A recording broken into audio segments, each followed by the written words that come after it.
कि नहीं हो गए। इसलिए मैं कहना चाहता हूं ये बहुत अच्छा काम हुआ है सोशल मीडिया के यूट्यूब चैनल के माध्यम से आज जो दिखाया जाता है ये बहुत धन्यवाद के पात्र हैं, वैज्ञानिक साधुवाद के पात्र हैं जिन्होंने ये प्रयास किया है। तो आइए सुनिए, समझने की कोशिश करिए। बहुत अच्छी बात मैं आपको बता रहा हूं। भगवान शंकर काशी में विराजमान है। तुलसीदास जी महाराज सीधे काशी गए, पैदा हुए चित्रकूट के पास, जन्म लिया चित्रकूट के पास राजापुर में। लिया राजापुर में जन्म कि नहीं? गोंडा वाले कहते हैं हमारे यहाँ का राजापुर है, और इधर आपके कौन सी जगह है, फर्रुखाबाद साइड में एक जगह वो कहते हैं हमारे यहाँ जो है जन्म लिया। लेकिन रामचरितमानस में जो तुलसीदास जी का संक्षिप्त जीवन परिचय है, बोलो ईमानदारी से वो किस जिले का है? चित्रकूट धाम जिले का है कि नहीं? राजापुर ग्राम का है कि नहीं? इसलिए हम तो यही मानते हैं। अब चाहे जितना मानते रहो, चाहे जहां मानते रहो, बोलो भाई मानते रहो कि नहीं? हम तो एक बात कहते हैं कि जन्म तुलसीदास जी ने कहां लिया? बोले राजापुर में जन्म लिया है। लेकिन सत्य तो ये है कि जहां जहां रामचरितमानस जिस घर घर में रखा हुआ है उसी घर में तुलसी का जन्म हुआ है। मैं तो ये मानता हूं जिस घर में रामचरितमानस रखा है उसी घर में तुलसी का जन्म हुआ है। इसलिए विवाद करने की जरूरत नहीं है। क्यों भाई? संवाद करने की जरूरत है। ये विवाद छोड़ो, संवाद करिए, संवाद की आवश्यकता है। रामचरितमानस में कहीं तुलसी ने वर्णा नाम संघा नाम से लेके दहंतनो मानवा तक बोलो संवाद ही संवाद है कि नहीं? अयोध्या कांड, बाल कांड से लेकर के उत्तर कांड तक बोलो, आप सूची निकाल के देखिए उसमें क्या लिखे हैं? संवाद। कहीं लिखा हो विवाद तो निकाल के बताना, कल बता देना जरा, कोई दिक्कत नहीं। संवाद संवाद संवाद संवाद संवाद। इसलिए संत संवाद है, ग्रंथ संवाद है, यज्ञ संवाद है। ना यज्ञ विवाद है, ना संत विवाद है, ना ग्रंथ विवाद है। ये सब संवाद ही संवाद हैं।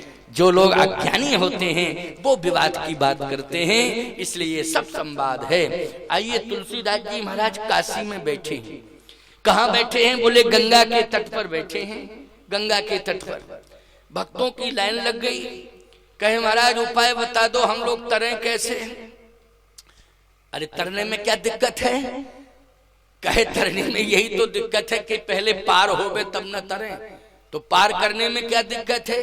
कहे तट पे खड़े हैं, जहां दृष्टि जा रही वहां समस्याओं का ही समुद्र लहरा रहा है। बोलो लहरा रहा है कि नहीं? भव समुद्र, बोलो समस्याओं का है कि नहीं ये? और समुद्र के जिस तट पर आप खड़े हो जाएंगे तो समुद्र में जहां तक दृष्टि जाएगी वहां जल ही जल दिखाई देगा, दूसरा तट आपको दिखाई नहीं देगा। ये समुद्र की विशेषता है। ऐसे ही संसार में आप जैसे ही संसार में आए तो बोलो जहां तक दृष्टि जाती है वहां समस्याएं दिखाई देती हैं कि नहीं देती हैं? बोलो देती हैं कि नहीं देती हैं? अब जब समस्याएं दिखाई दे रही हैं तो फिर आप निजात कैसे पाएंगे? छुटकारा कैसे पाएंगे? मुक्ति कैसे पाएंगे? इसके लिए क्या उपाय है? तुलसीदास जी ने कहा चिंता मत करो, यदि तुम भव समुद्र में फंसे हो या भव समुद्र के तट पर खड़े हो करके पार जाने की सोच रहे हो, लेकिन किम कर्तव्य विमूढ़ हो, क्योंकि समस्याएं ही समस्याएं हैं। इतनी समस्याएं हैं कि जहां तक दृष्टि जा रही वहां तक समस्या ही समस्या दिखाई दे रही है। तो बंद हो चारों वेद, वेदों की शरण में आ जाओ। किसकी शरण में आ जाओ? वेदों की शरण में आ जाओ। चार वेद हैं, बंद हूं चारों वेद, भव बारिधि मोहित सरस। अब भक्त लोग सब घबराने लगे। कहे महाराज ऐसा नाम बता दिया और ऐसी विधा आपने बताई कि हम लोग उससे कभी जुड़ नहीं सकते। वेदों को कहाँ हम पढ़ सकते हैं? न वेदों की परंपरा, उसकी जो मर्यादा है, उसका जो सार सर्वस्व है, उसको हम समझ नहीं सकते हैं। समस्या है। तो क्या करना चाहिए? कोई और सरल उपाय बता दो। अरे तो समुद्र है ना, भव समुद्र है, तो जहाज ही तो देंगे और क्या देंगे, बिना जहाज के कैसे पार होगे। कहे महाराज आप जो है समुद्र को छोटा कर दो। अब समुद्र को कोई छोटा कर सकता है? मैं कहता हूं दुनिया के राष्ट्रपति और प्रधानमंत्री लग जाएं, समुद्र को छोटा कर पाएंगे? पहले ये बताओ, जल्दी बताओ। ना समुद्र को घटा सकते, ना समुद्र को बढ़ा सकते हैं, बोलो भाई। और न समुद्र को पाट सकते हैं, बोलो पाट सकते हैं क्या समुद्र को? है हमारी समझ में तो नहीं पाट सकते। भगवान राम केवल सामर्थ्यवान थे जिन्होंने पुल का निर्माण किया, बोलो किया? अच्छा राम जी के अलावा फिर किसी ने समुद्र पर पुल बनाया हो तो बता दो। अरे रावण तो योजना बनाता रहा कि समुद्र पर पुल बनाऊंगा, स्वर्ग में नसेनी लगाऊंगा, सोचते सोचते मर गया, कुछ नहीं कर पाया। न समुद्र पर पुल बना पाया और न ही स्वर्ग में नसैनी लगा पाया। बोलो लगा पाया हो तो हाँ करो, नहीं लगा पाया हो तो ना करो। पंचायती राज है, स्वतंत्र भारत है, हम क्या बिगाड़ लेंगे तुम्हारा, सोचो।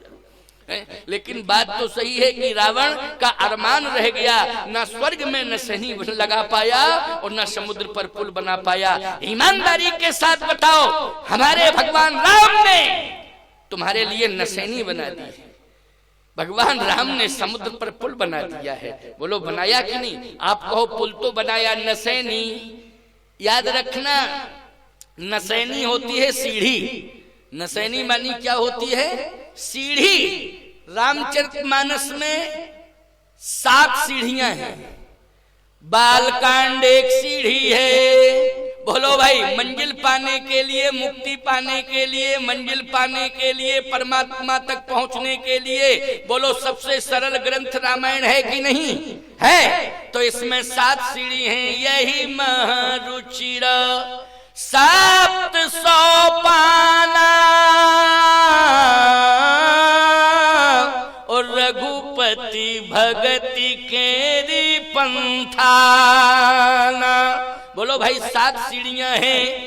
पहली सीढ़ी है बालकांड, और दूसरी सीढ़ी है अयोध्या कांड, और तीसरी सीढ़ी है अरण्य कांड, और चौथी सीढ़ी है किष्किंधा कांड, 5वीं सीढ़ी है सुंदर कांड, और 6वीं सीढ़ी है लंका कांड, और 7वीं सीढ़ी है उत्तर कांड। बोलो हैं 7 सीढ़ी कि नहीं? ये सीढ़ी ईमानदारी से बताओ राम कथा के रूप में है तो हमारे राम जी ने 7 सीढ़ियां नसैनी बना दी कि नहीं बना दी? तुम सबके लिए बोलो बनाई नसैनी, नसैनी बनाई। सावधान, हर घर में सीढ़ी बनाना मुश्किल है, बोलो, लेकिन हर घर में नसैनी पहुंचाना सरल है। बोलो सीढ़ी बनाना हर घर में कठिन है, लेकिन हर घर में नसैनी पहुंचाना।